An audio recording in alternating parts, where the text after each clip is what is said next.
இந்நிலையில் ராஜஸ்தானை சேர்ந்த பெண் கிரிக்கெட் வீராங்கனை மின் விசிறியில் தூக்கிட்டு தற்கொலை செய்து கொண்ட சம்பவம் சோகத்தை ஏற்படுத்திய நிலையில் மகளிர் T20 போட்டியில் பட்டியலில் தனது பெயர் இடம்பெறாத விரக்தியா அல்லது வேறேனும் காரணமா என்ற பல்வேறு கோணங்களில் போலீசார் தீவிர விசாரணை மேற்கொண்டு வருகின்றனர். ராஜஸ்தான் மாநிலத்தை சேர்ந்தவர் காஷ்மீர் குமார். இவர் சென்னையில் GST கண்காணிப்பாளராக உள்ளார். இவரது மகள் ஏஞ்சல் காங்கவி.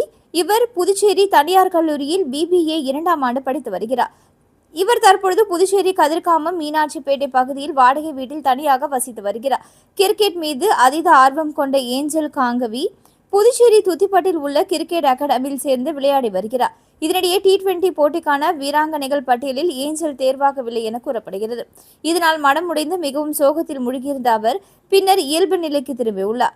மேலும் சமீப காலமாக கிரிக்கெட் விளையாட்டில் போதிய அளவு ஈடுபாடு இல்லாமல் தொடர்ந்து பயிற்சியின் போதும் தடுமாற்றம் அடைந்துள்ளார். இந்நிலையில் கிரிக்கெட் பயிற்சியை முடித்துவிட்டு இரவு வீடு திரும்பிய ஏஞ்சல் காங்கவி சோகத்துடன் இருந்ததாக கூறப்படுகிறது. பின்னர் ஏஞ்சல் தனது பயிற்சியாளர் கதிர்வேலுக்கு செல்போனில் தொடர்பு கொண்டு உள்ளார். ஆனால் அவர் வேலை காரணமாக செல்போனை எடுக்கவில்லை என தெரிகிறது. நீண்ட நேரம் கழித்து ஏஞ்சலுக்கு பயிற்சியாளர் கதிர்வேல் போன் செய்த பொழுது அவர் அழைப்பை ஏற்காத நிலையில் சிறிது நேரத்தில் ஏஞ்சல் வசிக்கும் வீட்டிற்கு வந்துள்ளார். அப்பொழுது வீட்டிலிருந்த மின் விசிறியில் ஏஞ்சல் தூக்கில் தொங்கியபடி கிடந்த நிலையில் உடனடியாக வீட்டின் உரிமையாளர் துரைராஜ் உதவியுடன் கதவை உடைத்து ஏஞ்சலை மீட்ட அவர் கதிர்காமம் அரசு மருத்துவமனைக்கு கொண்டு சென்றனர். அங்கு சிகிச்சை பலனின்றி ஏஞ்சல் காங்கவி பரிதாபமாக உயிரிழந்தார். இதுகுறித்து வீட்டின் உரிமையாளரான துரைராஜ் கோரிமேடு தன்வந்திரி நகர் காவல் நிலையத்தில் அளித்த புகாரின் பேரில் போலீசார் வழக்கு பதிவு செய்து விசாரணை மேற்கொண்டு வருகின்றனர்.